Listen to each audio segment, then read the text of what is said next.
And welcome to another edition of Bustin' Out here on a Sunday afternoon. I'm one half of the Brunch Busters. I am Bobby Munson, and the man beside me, Chris Parrish. How you doing today, sir?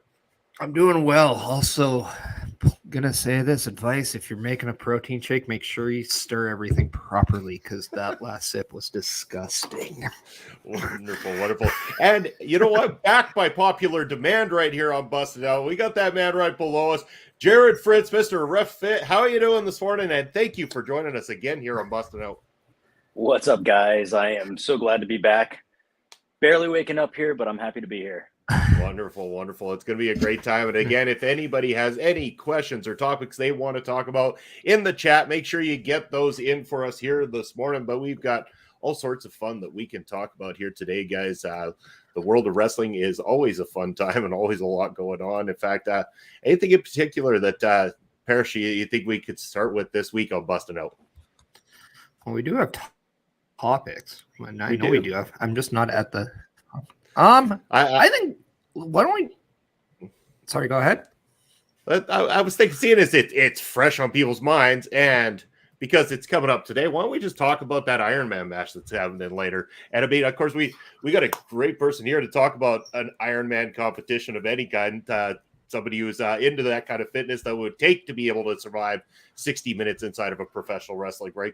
MJF and Bryan Danielson in that Iron match here today. And again, Bryan Danielson bringing up the fact that he would love for the opportunity for this to start the show. How do you guys feel? Would this be a detriment to the program if the world title match was to kick off the show Iron Man style? And again, how would somebody prepare for that? Jarrod, I want to get your thoughts on this. How would you, first of all, prepare to get inside of an Iron Man matchup? I mean, mentally, you definitely have to be acute and aware, and hopefully have enough sleep to be aware of everything that's going on there. Physically, it's just a lot of up and down. It's a lot of cardio.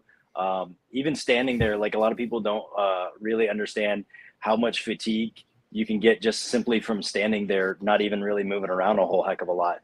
And oftentimes you see in a lot of those Iron Man matches, there's oftentimes where they'll work a hold, and they'll hold a position for a long period of time where you have to be in a crouched lunge position. And I'm speaking as a referee. From a wrestler standpoint, I mean, there's a whole bunch of different dynamics that you can go through there. And just looking at the two different styles that you have between Danielson and MJF, the two completely different styles. You got to look and I guess you got to imagine that MJF's going to take any cheat possibility that he could possibly do, because that's just his style. Whereas Danielson is probably one of the best technical wrestlers of all time. And he's probably doing all kinds of different kind of crazy things there. So Yeah, it should be interesting. As far as starting out the show, I love stuff like that because you just don't see it often. You know, I'm lucky enough to do some booking for a promotion out of Georgia, and we've talked about that multiple times about opening up a show, shotgun start right out the gate. You know, something that will grab the audience, but at the same time, you're always used to seeing a heavyweight title shot at the end of a show. So why not give them something a little bit different? Now, with it being a 60-minute Iron Man match, that's a lot to ask audiences to pay attention to, particularly this day and age. We live in a society that's full of instant gratification. You know, if we want to know the answer to something, we ask Alexa and they'll tell us what, we need to know. So having to be able to capture, sorry about that, guy, having to be able to capture an audience's attention for that length of time is I'm interested to see how it'll turn across these days, Yeah, it's going to be an interesting one for sure. Parrish, I want to get your thoughts. And by the way, what's the cat's name? We got to ask the cat's name because we have lots of cats here on this show as usual. This one is Zara. We have 16 of them. So 16. Oh, wow. Yeah. That's quite a lot of cats. Are you a resident Heart member? I have to ask now. A lot of people have been saying that. No, I am not even in that field. No, my wife has a bleeding heart and we've rescued a lot of them. So, but we took in one last May, or I think it was about this time last year. And we found out that she was pregnant and she gave birth to 5. So 11 went to 16 really quickly. So ta-da. Well, good on you guys for doing that and opening your home to that many pets. But Parrish, your thoughts on this topic here, the Iron Man matchup. Okay. How would you prepare? And all that kind of fun stuff. Is it a show? As we got, of course, Astrid and Melball both here with us this morning in the chat. Thank you for joining us here this morning. Well, I think you have to be mentally prepared more than anything else. Too, like if you're not mentally prepared, your body ain't gonna go with it either. But yeah, I mean, you got to do your cardio, you got to do your reps. I think the best thing you can do is go to a gym and make sure that you're inside of a ring doing your reps as much as possible. Because the more acclimated you are to inside the ring, the more it's going to just feel natural when you are in there. Because there are points and times in that in a match where I've personally felt, this is just normal for me, whether I go or not. But if I'm mentally not prepared to, weather that storm, and the times I feel like I'm blown up, if you can't mentally prepare yourself to just push yourself, that's where you're going to have some issues in a wrestling match, or at least that's where I found. As we all know, I was never a big fitness guy, so it had to be mental on my end, because if not, I was in a lot of trouble. But I think MJF is going to try to do everything he can to slow this match down. He likes to play with the audience. He likes to engage. Whereas Bryan Danielson, he likes to push the pace because he's a freak of nature when it comes to not only fitness but wrestling. So for my preparation, I just want to make sure I have the reps. What I expect out of this match is I expect this to be very slow starting with a lot of quick repetitions in between. And then once they are going, and I'm going to say probably between that 25, 30 minutes, we'll see it probably good 10, 15 minutes where it's nothing but like continuous, like back and forth. Then we're going to see that dip back down. And that's kind of how I see this match playing out, because I cannot see both guys going bell to bell, just going 100 miles per hour real quick. There's no way that's sustainable. That would be extremely difficult. And again, my only real play as any kind of iron anything is holding a camera down at ringside, so I don't really have the same kind of experience. But as for it going on first, again, I think that would be a different touch. Of course, like Jarrod mentioned there too, I think that would be very interesting to see if they did decide to go on first. I don't mind the idea of an Iron Man match. I like them. Then again, I love catch can wrestling and stuff like that. And you know that Danielson's full of that kind of style. I think that he's going to be able to elevate MJF throughout this whole thing. So whether it goes on first or last, I think would be great. As for having to get up the next day for work, if this one went on first, it would be a blessing in disguise for me personally, but that's a personal thing more than anything. But, you know, as two guys who have had any capacity of stepping into the ropes, have either one of you ever participated in any form of Ironman like competition and stuff like that? I know, Jarrod, yeah, you're working on doing the not Ironman competition, but a fitness the strongman competition right now too. And I mean, that takes its toll at its own. But have either of you competed in any form of Ironman competition in your careers? Chris, go ahead. Yeah. The longest match I've had was 52 minutes. And that was a singles one-on-one. And that's only because we had one match that ended earlier than it should have, and then we had another match where an injury occurred, so they had to cut the match short. So, and I'm a big proponent of making sure the fans don't get cheated out. So I had to go extra work. But yeah, I mean, it's, to me, I love it because it allows me to be so creatively free in a match, and that means I don't have to be typical in my match. I can actually challenge myself. We can challenge ourselves as the match is going on. And I think that's the fun part, because if you're not striving to get better, you'll never actually get better. So that was my favorite part of just, you know, you get to try new things. You can always go back to what you know if that doesn't work. But at this fun point, you get to learn a lot about yourself and just push your capacity, if that's the best way of saying it. Oh, great. How about yourself, Jarrod? Yeah, so that's actually on my bucket list. I would love to do a 60-minute Ironman match, particularly at a level with technical wrestlers, somebody that would test my abilities out there. When I did wrestle, the longest match that I think that I ever did was maybe 12 minutes at best. As a referee, I think the longest one that I've done is maybe right around 30 minutes. So it's something that I really, really, really would like to do, because I do like to test myself that kind of that amount. And to what Chris was saying, it does test your integrity, your gumption, your grit. Plus, again, like, I think with so much of what's out there with wrestling today, again, it goes back to that, like, instant gratification. People want to see boom, boom, boom, boom, boom, boom, boom. So do you want to see it for 60 minutes? Boom, boom, boom, boom, boom. Or do you want to revisit old school wrestling and learn how to work a hold and see how the crowd can react to working a hold and how well they can come back into it? Because I love stuff like that. Like, I really barely watch any of the newer stuff today. And it's not because I don't appreciate it. It's not because I don't have friends in the business or anything, but I am such a mark for old AWA, WCCW, you know, the old school stuff where you would have to work a hold and work a body part, and it tells the story the whole entire time. So I love stuff like that. And I think a 60-minute Ironman match gives you the ability to do that really, really well this day and age. Yeah. Couldn't agree more. But yeah, it's Parrish, I believe. You might one thing I wanted There we go. Yeah, no, I fucked up. Just keep going so people don't notice. That's the key. But no, one thing I wanted to add about a 60-minute Ironman match, or just Ironman matches in general, I love the purity of them, because you can have the gimmick matches like a cage match. You can have, you know, like a Money in the Bank or like something, right, where it's always like a gimmick involved. What I love about an Ironman match is that it's just pure and it's just professional wrestling.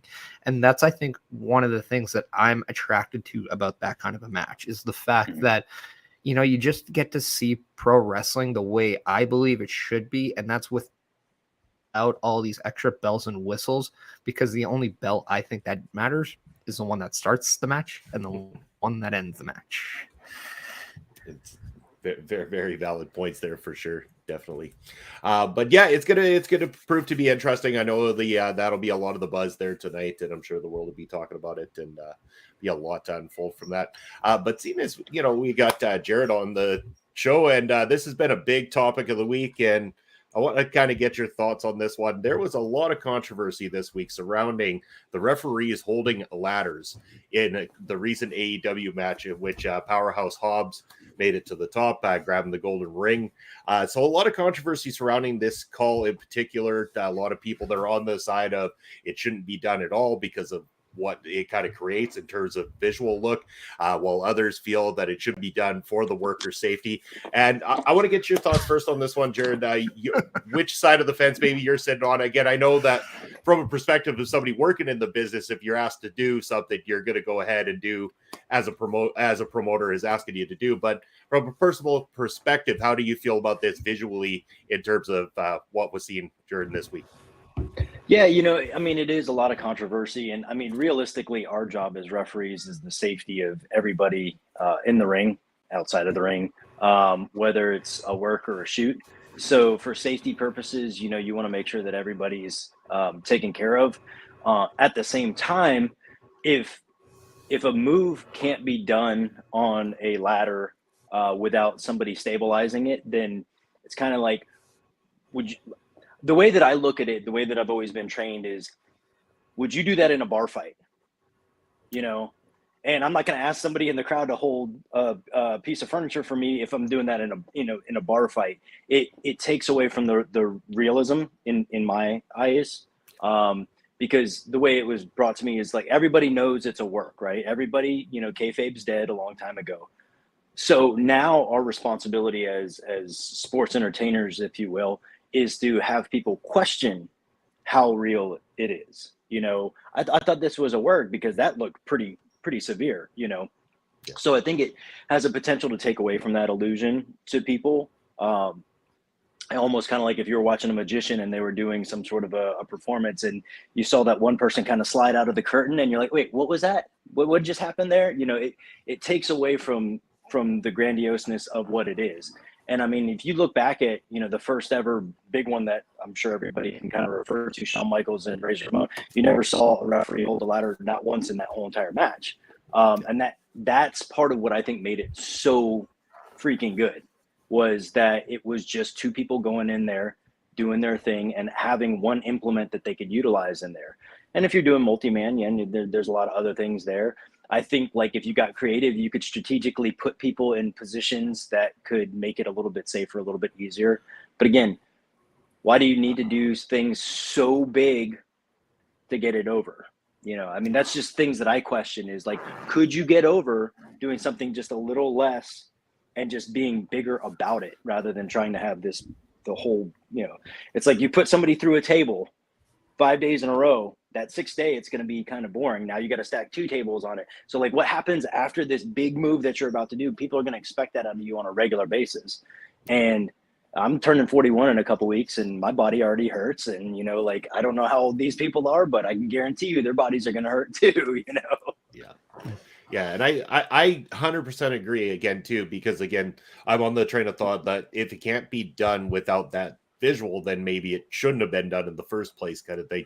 Not to try to take away, because again, I understand the safety and everything like that. So I respect the positions the referees were put in during the call itself. I'm not necessarily saying they were in the wrong in any way, but again, the visual effect, I agree with people that visually it does look right when you have a whole bunch of people holding a ladder for a guy in particular to climb up a bit. But Parrish, I want to get your thoughts on this topic here. Yeah, I thought it lacked creativity, and I'm going in that direction because Jarrod, you totally stole my magician analogy, so I have to adapt now. But no, like, correct. I agree. I was brought up in the business knowing or under the illusion that the official in the match, not only was he or she a part of the match as well, but it was also there to maintain a professional outlook on your health, to make sure that you're okay, that you're able to perform. And if they can't, then they will stop the match because that is a priority. And I know at some points, some places I had, some of the officials actually were trained in the medical field in case worst case scenarios arose. So I can understand that. However, I can also go back and watch old matches, say like the Dudleys versus Edge and Hardy, or Edge and Christian versus the Hardys, and I saw Jeff Hardy get speared by Edge in midair, and there was nobody holding the rope. Actually, you had Bubba Ray move one of the ladders out of the way that allowed for the swinging to happen. You can position other wrestlers in that case. Why couldn't you have a wrestler selling and he somehow collapsed on the ladder, therefore putting his pressure on, instead of having an official kind of bring the focus on themselves? And I think that's always the biggest mistake from a wrestler standpoint, is putting an official in position to look either bad or putting them in a position to look like a scapegoat of a situation. And I really don't like that. I think that's laziness. And I really think that's lack of creative. And I just thought there's a different way around it. It's fine if you had some help in that capacity, because I know nowadays people kind of tend to use the ladder like it's a different device, whether it's like a trampoline, they like jump off that as well, instead of doing it what the simple use can be for. But it's something that you have to put some time and effort into if you want to do something like that. Just don't put person X into this position and allow that to be, the focal point. To me, I just thought that was a lazy decision. Yeah, 100% agree. And again, that's I think we're all on the same mindset, at least anyway, that we're not necessarily complaining like some of the internet community has been, but at the same time, again, it comes down to that age-old saying: if it can't be done, don't do it. And that's easy enough. And again, because it can lead to injuries, and that's what happened Friday night. It looks like Kofi Kingston of the WWE suffered a leg injury and might not be able to make it back in time for his number one contenders match for the Intercontinental title. These kind of things do come up quite often, and this can really derail somebody's career, especially like Jarrod mentioning, when you get a little bit older and your body starts to give. We know that Kofi's been around a long time. Is it going to be problematic if they try to rush him back from a leg injury just to get him into that title picture? Jarrod, your thoughts on rushing wrestlers back from injury possibly a little too soon? So I will definitely say that I'm biased on this in the aspect that I am in the health and wellness industry. I have been for over 20 years. I've sustained a separated shoulder myself and several other injuries that I took the maximum amount of time because I want to have longevity. I understand under contractual agreements and things like that, you have to do what's best for business, and they have some of the best doctors out there working with them to making sure that they can get their rehab that they need. So I think they make a lot of educated decisions based upon the rehab.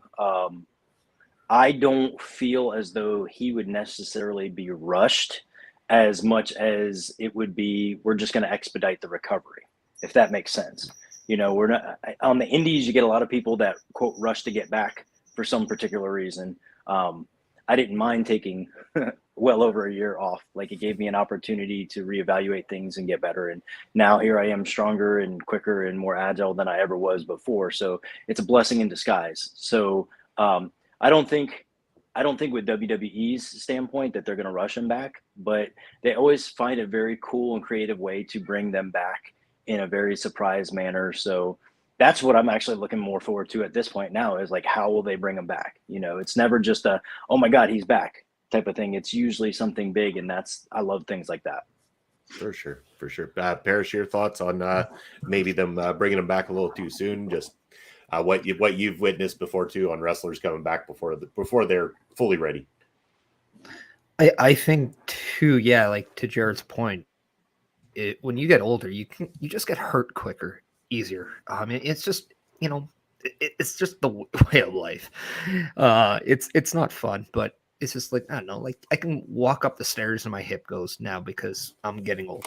It just happens. But the thing I think that sucks with Kofi is just he can't buy a break right now. He tries something at the Royal Rumble, it always leads to something bad now. He's putting in the work. He goes back to NXT. They do so much good work. They make Pretty Deadly look so much better in the long haul. Comes back to the main roster, and he gets hurt right before WrestleMania. It's just the timing is absolutely terrible. If by chance he is out for a long period of time, I think this is such a great opportunity to go back and look at Xavier Woods and say, you know what, we're going to push you like we did at King of the Ring. We're going to give you this opportunity, because if there's one person in that faction that deserves his own push, I'm going to say it, it's Xavier Woods. However, to Jarrod's point as well, WWE is not going to be stupid about this. Legally, they can't. That would be a completely different story. So yeah, it'll be very interesting of how he comes back, especially with all the rumors going on that Big E could be on the way back. Like, how cool would it be if New Day came back as a faction or something like that? If that was plausible, who's to say? I don't know. I just want him to, get well, because for whatever reason, when money's on the line, Mankind can look and see the rarity of, say, a trading card and maximize that financial potential. But when it comes to their body, sometimes they don't put that same thought and effort into it. You only have one body. Take care of it, because to you, it's the rarest thing you have. For sure. And again, hopefully it will be a smooth recovery for Kofi, and that he comes back and makes that big impact as well, too. But in the meantime and in between time, we would definitely hope that they find a way to use Xavier, especially if it is in a bit of a singles push there. Who knows? Maybe he could show up on a talk show somewhere. But speaking of talk shows, the Broken Skull Sessions is one of the most popular ones out there. And Jarrod, you had sent some information over to Parrish earlier about your time on the Broken Skull Sessions, and wanted to give the opportunity to talk about this, because I have not listened to this episode in particular, and kind of curious what it was like recording with Steve Austin and being on such a popular show when it comes to the wrestling community. So I'm going to correct you for a minute, because it wasn't the Broken Skull Sessions. It was the Broken Skull Challenge. No. Oh, the sorry. TV show that he had. Yeah. I should I edit. sent you the photo. I know. Sorry. Sunday morning break. Come on, gentlemen.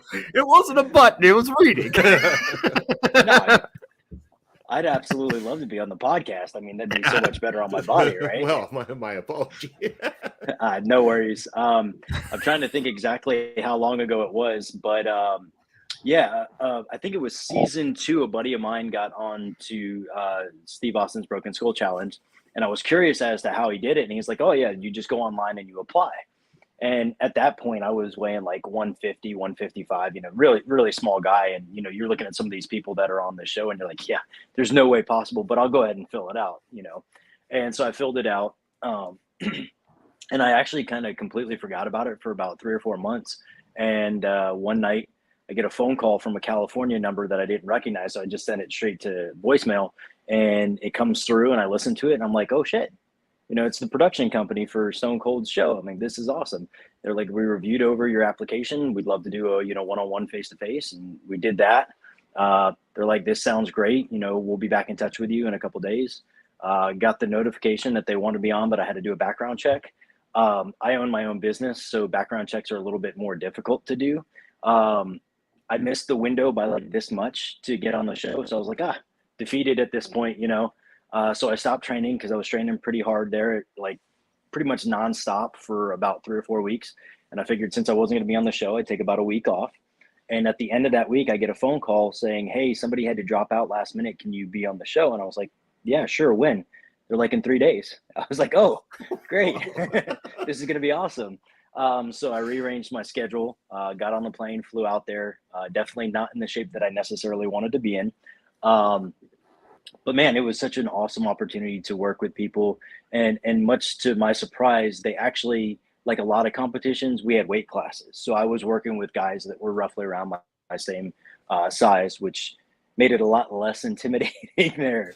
But it was really cool to be out at that, I guess you could call it a soundstage, because of course it's not his actual ranch in Texas, but it's a replica of it out in California.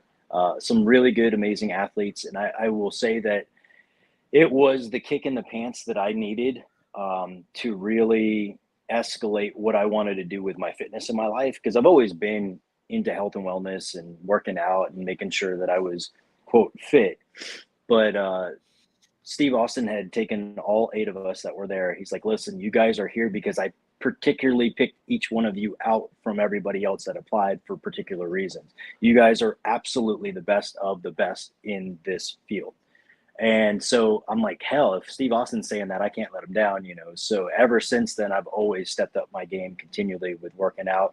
And when you have those shitty days where you wake up and you're like, man, I just don't want to work out, I just remember Steve Austin saying that, and that's what gets me going.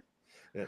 I mean, clearly I'm not too familiar with the show, or I might have got that right in the first place. But how does the show work exactly?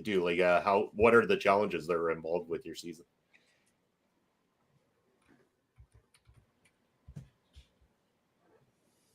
So it's similar to like American Ninja Warrior. It's a fitness competition. So you're partnered up with somebody, you compete in an event, and then if you lose, you're out. If you win, you advance to the next event that they have. Unfortunately, I lost in the first round, which was controversial. If you guys ever get the opportunity to watch that one, it was season 3, episode 12, I believe. It's called King of the Hill. So if you can look that up, I can't remember exactly what episode it is, but it was really cool. It's raw competition. The only downside is that mentally and emotionally you get twisted because they're filming. So they have to film it from 5 or 6 different angles. So ready, set, go, stop. Ready, set, go, stop. So like mentally and emotionally, you're like, oh crap, like I'm ready to do this. And then you're not ready to do this. So, but it was a good time. It was a really, really good time. I actually keep in touch with more than half of the people that I was on the show with, which was really cool. That's really awesome. Parrish, anything you want to ask on this topic? Yeah, that was actually something I was curious on, is like if you formed any relationships after, because I've seen just from other shows, like whether it's other reality shows or just, shows in general, that the networking aspect, which is something that a lot of people tend to not think about going in, but they end up meeting a lot of people, whether it's beneficial for their life, whether it's beneficial for their career, whatever the case may be. It's just always interesting, and I'm a big fan of just meeting new people and getting a chance to kind of experience that different side of things. But what did that challenge, like what did that whole thing teach you about yourself? Like, I'm always curious, because this had to be something. I mean, you said earlier it was the kick in the pants that you needed, but what did you really learn about yourself that prior you weren't really maybe sure of, but now you can just say, yeah, this is who I am? We're all capable of more than we believe we are. And when you have hundreds of thousands, maybe millions of people watching you on TV, like you do your absolute best. And that's something that I think is short-sighted for a lot of people in the gym or whatever it might be, or hell, even in life, making a decision of like, I want to buy a house or whatever, I don't know if I'll have enough money to do it or this and that. Like, we're all capable of doing it. Sometimes you just have to break that comfort zone and you just have to go through with it. So yeah, my perspective has changed a lot since that time, and realizing that, even though I lost in that first round, going up against the guy that I went up against with the accolades that he had, and I was that close to beating him, like, just blew my mind. I mean, I looked at the credentials behind a lot of these guys, and I'm like, to be honest with you, I'm like, why am I here? Type of thing. Because I mean, we're talking about former boxing champions, American Ninja Warrior champions, track and field champions, all this. And I'm like, I don't have a single, accolade of that level. Like, why the hell am I here?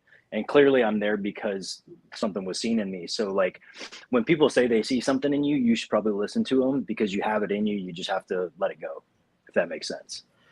Definitely does. Yeah, because it's always it's very similar to if you were to take a booking with one promoter and they're just like, yep, you did good, here's your PO, and they don't really call you back. And then it's a different story than when you do take a booking and the promoters, hey, are you available to work this date, because again, to your point, they see something about you that's beneficial to what they're looking for. Have you, to this day, like, are you able to know what that was? And like, do you have that knowledge of, okay, like you're saying like earlier, like, what did they see in me? Do you know what they saw in you? And is that something that you take a lot of pride and integrity about? I think the best answer for that, for me personally, at my perspective, is that I do have a lot of drive and heart in everything that I do. So I don't necessarily have to have an accolade behind my name or any type of trophy or anything like that. I I will, and I always do my absolute best in everything that I do. And that's, I think, what puts me in the position that I get to do the things that I get to do. Because I still, even to this day, I look at my life right now, and it's like, how did I get here? Like, I still don't necessarily feel upon first glance that I don't want to say that I don't deserve it, but it's hard for me to believe that I can be in a position that I'm at. But then I reflect and I look back at all the dedication and just constantly, if there was a setback, I came right back to it. If there was somebody that said I couldn't do it, watch this. If there was something, I just kept on doing it. And it wasn't out of malice. It wasn't out of spite. It was just, I had to keep on going. I think that everybody kind of has it in them. It's just a matter of like kind of realizing that it's there. Well, that's completely fair. That's exactly why I love the movie Rudy. Fair enough. You're always Rudy, Jarrod. I love it. There you go. We've got some more topics to bring up here right away, you guys, but we're going to cut to a quick commercial from our friends over at Rogue Energy. Rogue Energy, you'll see the QR code down in the bottom of the screen that you can scan there, and Parrish is rocking some Rogue Energy there. Rogue Energy are an alternative option to the everyday average energy drink that you find at the stores. If you're looking for something that is low sugar, vegan friendly, and low calorie as well too, then Rogue Energy might be for you. And they got a plethora of great flavors. Check out this commercial from our friends at Rogue Energy.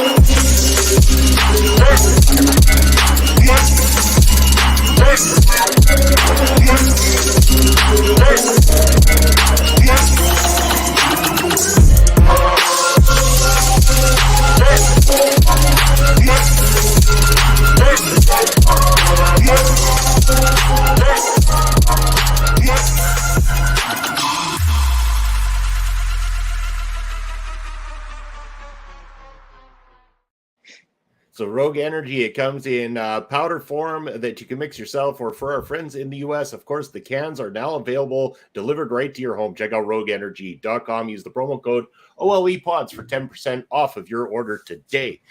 So, gentlemen, I got a few more topics I've got on the list here today. So we're going to go over to this one first, because I'm a big proponent of MLW, and I know we touched on news last week regarding MLW looking to sign a deal with Amazon Prime for streaming rights. That would have been through the Reels channel. Well, a turn has happened in the last week since this happened, because it turns out the Peacock have now obtained the rights to the Reels channel, which now is forcing MLW and to not get renewed for their new Tuesday night show Underground, which was brought into the Reels channel because of the link up with the WWE. As a result, MLW are now filing another lawsuit against the WWE, as once again they find themselves in a situation where it feels like WWE holding them back from a television deal. Definitely a big turn of events, to say the least. Is it time to say that MLW should maybe go back to just doing their thing on YouTube, possibly go back to Pro Wrestling TV? Jarrod, I know working with the NWA, you've probably seen different deals happening back and forth over the course of time that they've been on there. I know that Power, originally airing on YouTube on a weekly basis, went over to Fight and now back on YouTube. What are your thoughts on this? I know for me personally, I know this is huge, because again, a lot of wrestlers suffer from the lack of exposure when they have to keep getting bumped back from these TV deals. And it's a real shame when this happens. But your thoughts on MLW being now dropped by Reels after this 10 episode deal? Yeah, it's really interesting in a way. Like, if you think about it, WWE has been and probably always will be essentially the superpower when it comes to professional wrestling. Whether it was, done intentionally or unintentionally, I don't know all the behind the scenes stuff. I think it does kind of suck that there's a lot of good talent out there that doesn't get the exposure. and particularly when the carrot's dangled right in front of their face to be like, oh look, like it's almost there. You know, because there are some great companies out there, MLW, you know, NWA, GCW, you know, everybody's got their own unique talents out there and everything, and I think they deserve the exposure that they should get. And it's just, it kind of stinks that like there's just not more opportunity for it to come through. Yeah. Yeah, and again, ratings were starting to look really good. In fact, the last couple of weeks, MLW managing to top Impact Wrestling and New Japan Pro Wrestling in the weekly ratings, of course. So the things were looking up for them until this happened. Parrish, your thoughts on this and what it does to MLW moving forward? Well, I can tell you what it does for people that were very looking forward to seeing the product. Somebody like me, like I'm always going to go out there and say I'm a WWE guy. It's what I followed since I was a little Parrish. It's to what I am now, and it's something that, you know, if they're interested, my future kid's gonna watch it. It's 100%. But at the same time, I was looking to watch more MLW, looking to learn more about it, because what I think really cool is getting a chance to see the next group of stars. And with the amount of wrestling options that we have, it's very fun to check it out. If you want to change of scenery, it's kind of nice to have that as well. And I think it really puts a bump in the road for MLW just to try to get to that next step. And I think that's unfortunate. You said, I don't know if this is directly involved with, you know, their history, whether the lawsuits. It's hard to think against it, to be quite honest, when you know that there's an actual direct impact to the progression. But again, there could be a lot of different things that we're not aware of, so I'm not going to comment on that at all. But it's just unfortunate, and it really takes you away from that notion of when you hear WWE say that, you know, we don't look at these companies as competition, and then you see a lot of these decisions, and it's like, are you sure about that? But at the same time, it's business, and business is a monster that does not care about your feelings. It's true. You know, a wise man once told me that business is business and love is bullshit. So there it is. Good, very fair. And again, it's hard to necessarily pin the blame directly on WWE. I know there was a lot surrounding the previous lawsuit the MLW had filed against them for stopping them with Vice TV at the time when they were airing Super Fight, which was the Jacob Fatu Hammerstone main event that they held. This time around, it's hard to say because, again, does WWE have enough play with Peacock to say anything? Peacock has that existing relationship with the WWE. If WWE do not want, and have stated that in that deal, any other wrestling promotions to be promoted within that, then unfortunately it doesn't happen to be Reels or Peacock's fault that they want to do business with each other and that it hurts MLW in the process. It's unfair for the wrestlers who are getting that great exposure, but at the same time, I hardly believe that this lawsuit is going to go very far, especially considering the last one was dropped out of court originally. So that's a hard company to win a lawsuit against. Yeah, they got some good lawyers from what I understand. Didn't Vince get sued by the government and Vince still won? He pretty much owns them at this point, I think. But oh my god! You know, speaking on the scene of Impact Wrestling MLW as well too, reports have it that Taya Valkyrie is looking to step away from Impact Wrestling, also possibly with MLW. She is the current featherweight champion over at MLW. This has opened up speculation to her potential return to WWE and or possibly working with AEW at this point. It could be one or the other. Parrish, as we wait for Jarrod's quick return here to the station. What are your thoughts on this? Taya Valkyrie potentially leaving. Could it be true? Could Taya Valkyrie be looking to step back in the WWE ring or possibly over to AEW side? I hope not. And I hope not for this. I mean, if that's what she wants to do, that's fine, right? Everyone is, you know, if your career is not your first priority in the world of wrestling, I really question whether or not you have what it takes to make it successful. But with that being said, I just have to say, I hope not for the sake. I want to see a women's division outside of WWE. I want to see MLW grow that that women's division with Taya Valkyrie at the forefront. I think that's a great idea. Whether or not they bring in people like Mercedes Moné or other people, whether it's Deonna Purrazzo or something like that. Like, I would love to see that. And I would love to see the opportunities and the platforms arise outside of WWE.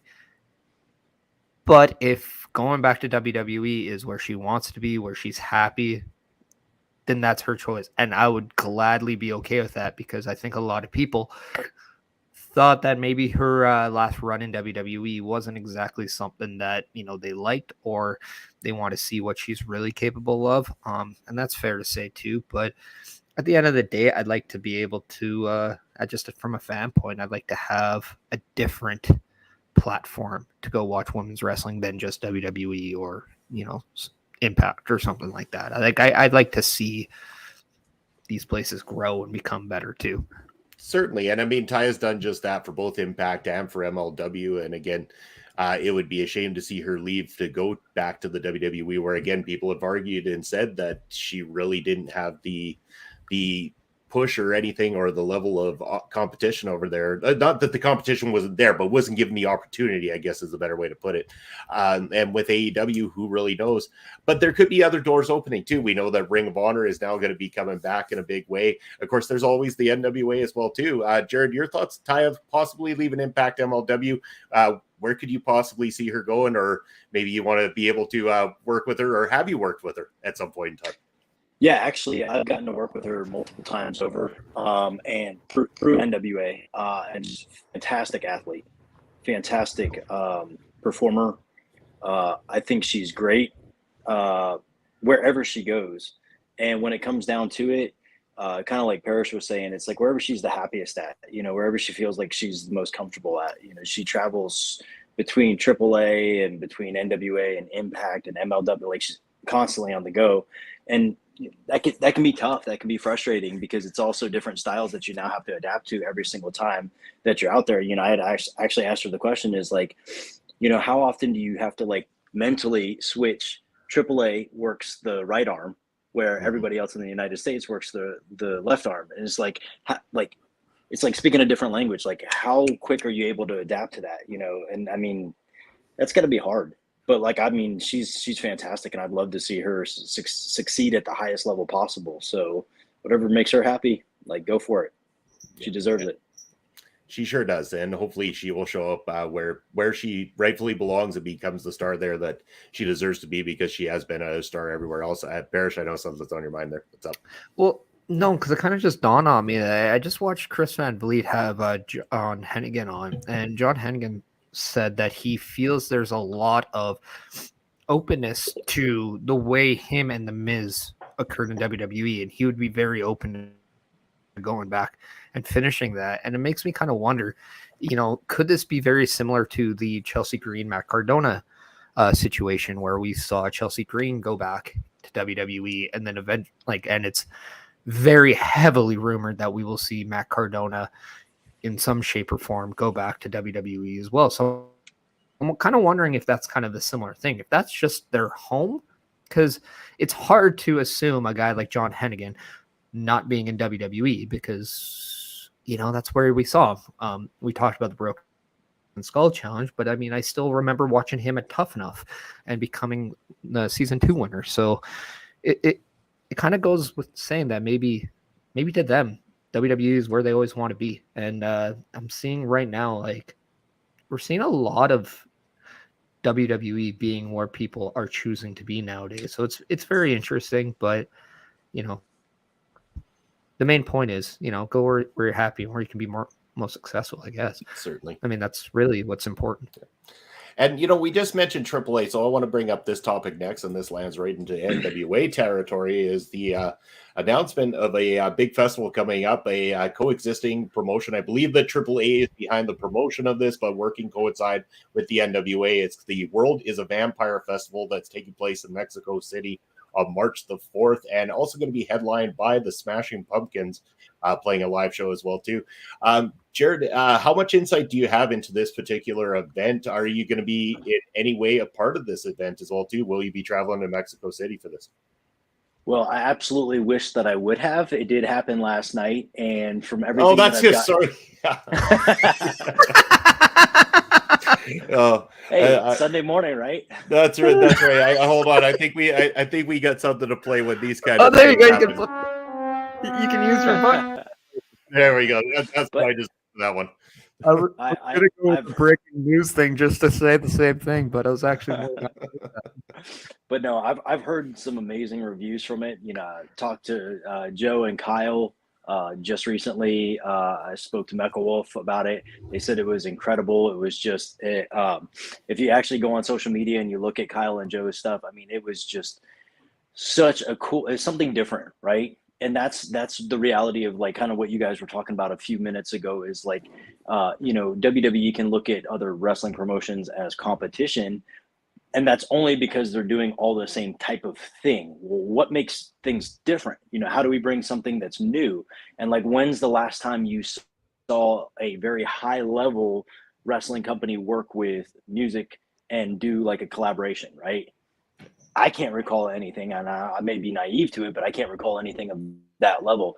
And so, from what I've heard, it's gone off really, really well, and they're going to be doing it in Australia in the latter part of April. So, Oh, awesome. they're working with a company out in Australia. I can't remember which company it is, but from what I understand, it's about 2 weeks. So it's going to be multiple shows, multiple wrestling. So it'll be really cool. And I will not be on that one either. So unfortunately, as it's been put, it's collaboration with whatever the host company is, and they're using their officials there, which is completely fine by me. You know, Yeah. I'm just glad that they're getting more. NWA is getting more exposure and doing something very unique, something different, something Right. fresh.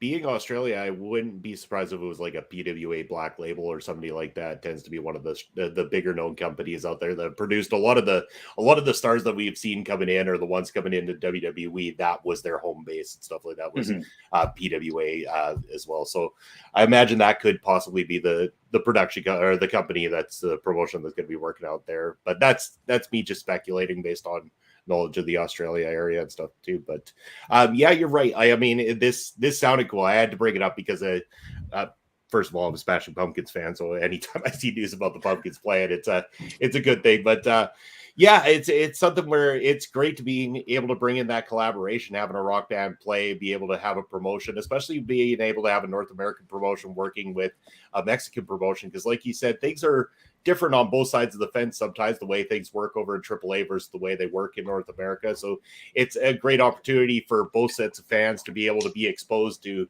a different style, to different wrestlers and everything like that too. So I think that it would have been a lot of fun, and I'm definitely going to have to go and see the pictures that you mentioned as well too, because it sounds like one hell of an event. Was it WAOA, by the way? Was that the company? WAOA? Which one's that? No, the Australia one. Oh, I don't know. I was just speculating on PWA, but no, I can't remember exactly, I know Jarrod, but it's got to be out there. Yeah, no, you were saying that, so I was like, yeah, I'll take this time to look it up because why not fact check whatever it says on the internet, I guess. yeah. Well, and I think we all know we got to take that part to a yeah, right. Whether it's on the internet or not, it's can't be not necessarily true, but yeah, no. Personally, I see. This is what I want to see more in wrestling. I want to see this collaboration, and I think a lot of people would agree with that because I think it would be cool to see WWE even collab with other promotions as well. Like, screw this lawsuit stuff between MLW and WWE. Why don't you guys put on a show or like like I still remember the time. I think it was I'm drawing a blank on the Irish company, but like when you saw like Triple H come out in their show and the fans go completely nuts because it was an expectation or something that they didn't expect. Sorry. And it's just like, that's what I think the best part about going to a wrestling show is that overall experience, whether or not you love the show that we saw. And, we talked about the differences of the shows last Thursday, Bobby. But when you have that experience of a lifetime, that matters the most. And I think this is sometimes lost in the shuffle because of business. I really wish more wrestling companies would look at what they can do to benefit their fan base more than their pockets. And I honestly do believe that is what's best for business. For sure. Yep. I agree. And now, last but not least on my topics list here today, this one, I promise you that this date has not passed, so I'm on the ball this time around. I do like positive things, and Billy Corgan announcing that the NWA's next pay-per-view event going to be taking place April the 7th, NWA 312 coming out of Highland Park. And the reason I say positive is because Billy Corgan wants to make the experience of that particular area of Highland Park known for a positive experience, and that's what he wants to do with bringing this NWA event there. NWA 312 that he mentioned is actually the area code for Highland Park, if I'm not mistaken. Let's just let's find out from you, Jarrod. What do you know about this pay-per-view so far? What are you looking forward to? I imagine that you'll be very much part of this one, at least anyway. Yes, as of right now, I am going to be a part of this one. There's several things that have already been announced via NWA Power and NWA USA. La Rosa Negra is going to go against Camille for the women's title. Nice. And Chris Adonis is going to be going against Tyrus for the World Heavyweight Championship. So, I mean, those two alone, those are going to be fantastic matches. And I'm sure there's going to be a plethora of other things that are going to be going down at that time. We're actually debuting. There's the Women's TV Championship. So sweet. There's going to be a final match for that to see who wins that. Currently, we're in the middle of the tournament for that via Power and NWA USA. So tune into that to see who makes it to the finals and everything. But it should be a very interesting, with it being in Chicago, and Chicago's historically wrestling city. So I'd be very interested to see who shows up, and be very interested to see what the show has to provide, and also being in like a different venue than we're used to. We're used to being on the East Coast, Southeast area. So being in Chicago is going to be really kind of cool for the very first time. Yeah, sounds amazing. And again, yeah, those are some real powerhouse matchups there too. Camille's been nothing but phenomenal as the champion over there for you guys. And I know there's been a lot of controversy surrounding Tyrus, but again, if anyone's going to get a solid match out of Tyrus, I'm pretty confident in Chris Adonis for that one for sure. I agree. Yep. Parrish, your thoughts? Yeah, I know I'm actually planning on hopefully watching this. I know I can't forget that day. That is my mother's birthday. So if I forget that day, I'm going to hell. But again, no, I mean, I've been slowly, and not because, we have one of the officials here. I've been slowly getting into the NWA a little bit more. I remember when the Revival left WWE, I remember wanting to see them in the NWA because I love the traditional aspect that the NWA has always been about. I think when it comes to Pure, I love the history of the NWA, but at the same time, like, I think being in Chicago, like you said, Jarrod, like I put Chicago in one of the top 3 cities in the world when it comes to professional wrestling. I think some of their favorite moments come out of there.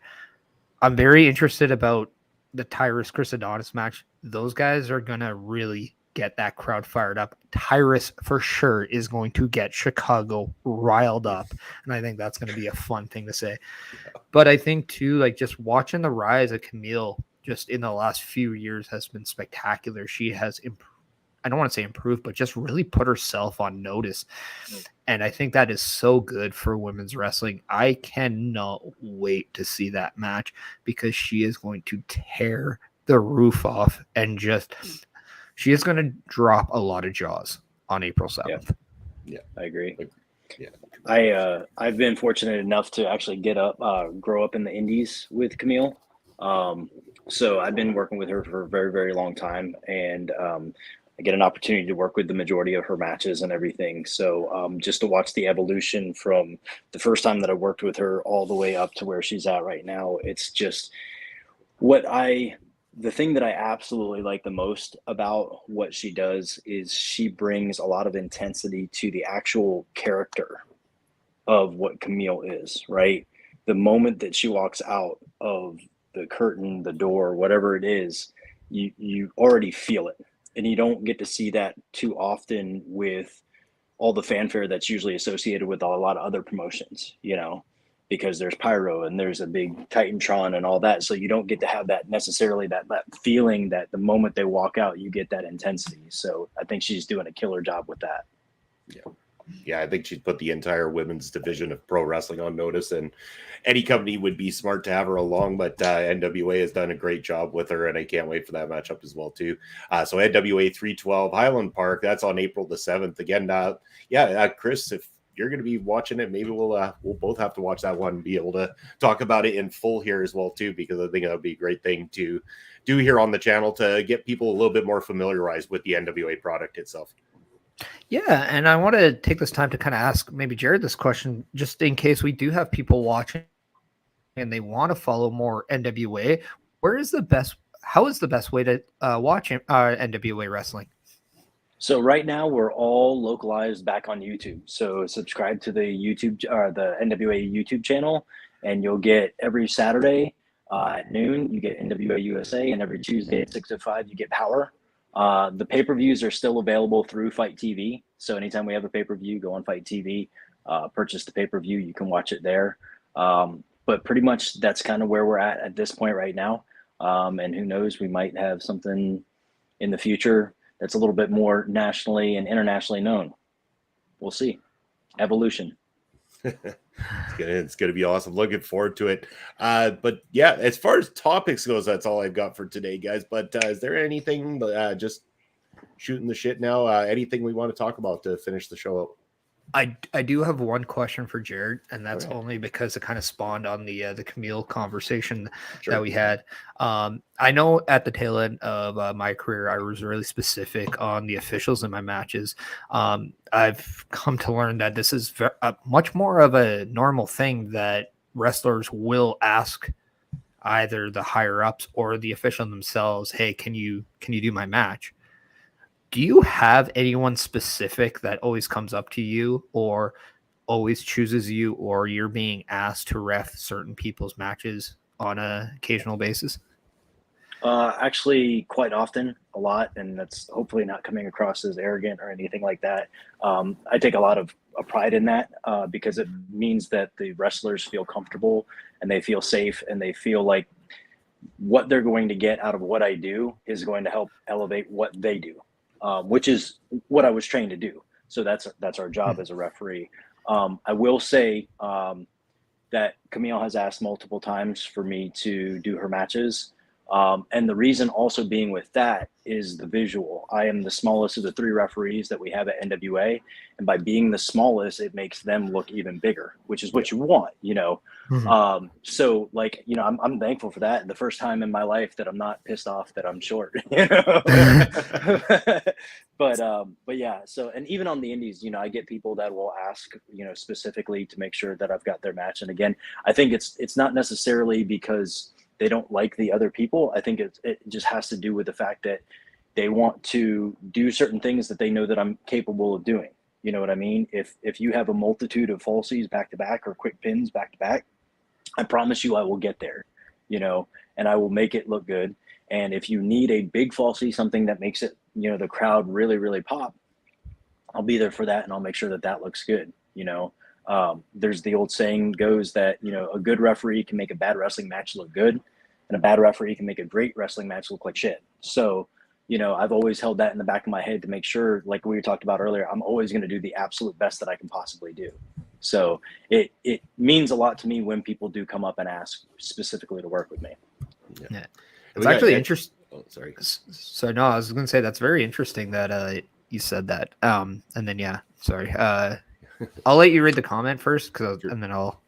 For sure. And yeah, and Ned just mentioning that's interesting, and everyone had thought of the ref height elevating Camille's height. And that goes to say for a lot of people involved, like the referee, as well as myself as a camera operator, because of the fact that I am 6'3" and not every wrestler tends to quite reach that height, especially on the independents, is that the way that I have to hold my camera and position my camera sometimes to elevate the height of the performers in the ring changes based on who I'm working with and stuff like that as well too. And that's a testament to as well what we're talking about with the referee height elevating Camille's height as well too. And back to you, Parrish.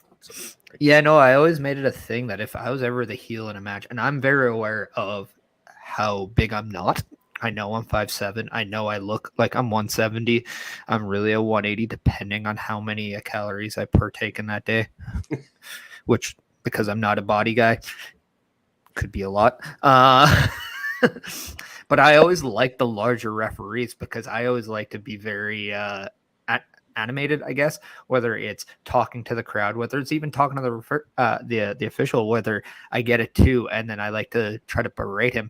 But I also love the visual of me trying to act tougher and bigger than what I was, because it made it a little bit more entertaining for the crowd as well. So I see exactly where Camille's going with that, because I understand that perception takes a whole different turn to your experience. And I love it when I hear that from other wrestlers as well, because that means that they're a true student of the game, because they're taking in all those different corners and just angles of their match. They're just not thinking about a move. They're just not thinking about, the little thing of whether or not this match is or whatever. They're actually putting time and thought into every little detail. And those are the people that I truly am passionate about watching. What a lot of people don't realize is wrestling is an art.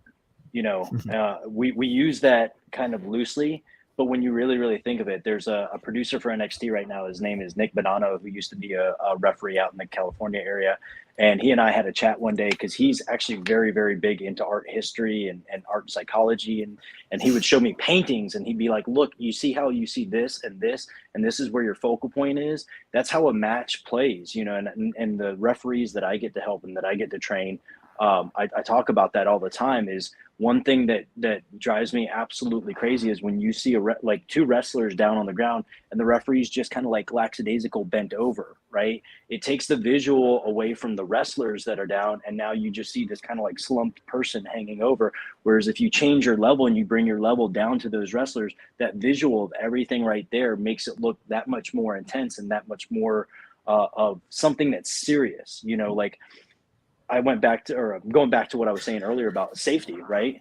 Like, our responsibility is safety. So I want to get down. I want to look at your eyes. I want to make sure that you're okay. If I'm doing that from an art standpoint, it just looks lazy, right? Mm-hmm. So we have to do everything to make that art look beautiful. And that's just kind of like my take on it. And I'll even review people's matches. Sometimes they'll send matches over, and I'll say, like, I'm not even watching it from your moves. I don't care what your moves look like. I'm just looking at it from an art standpoint to see where you're at in the ring, and does the position look right, and where's the focus? Because the focus should never be on the referee. The focus should always be on the wrestlers. The referee is just an accent or a highlight to that. Yeah.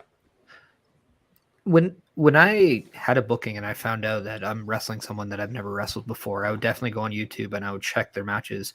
Do you do that as well when you know that you're going to be, say, on a show with people that you're not aware of? Do you go and check out their moveset, or do you go and check out their matches just to know, okay, this is where maybe I need to be, or this is where I kind of have to position myself, this is how I have to act? Do you kind of go with a similar preparation method?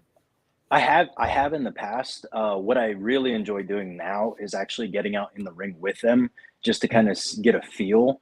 I'm thankful that I did get to wrestle for a short period of time. So I have a anticipatory mindset. Like, I know where you're going to be, so it makes it a little bit easier. But yeah, I will do some research when research is needed. But thankfully I do get the opportunity to actually get in the ring prior to the show to kind of get a better feel for it.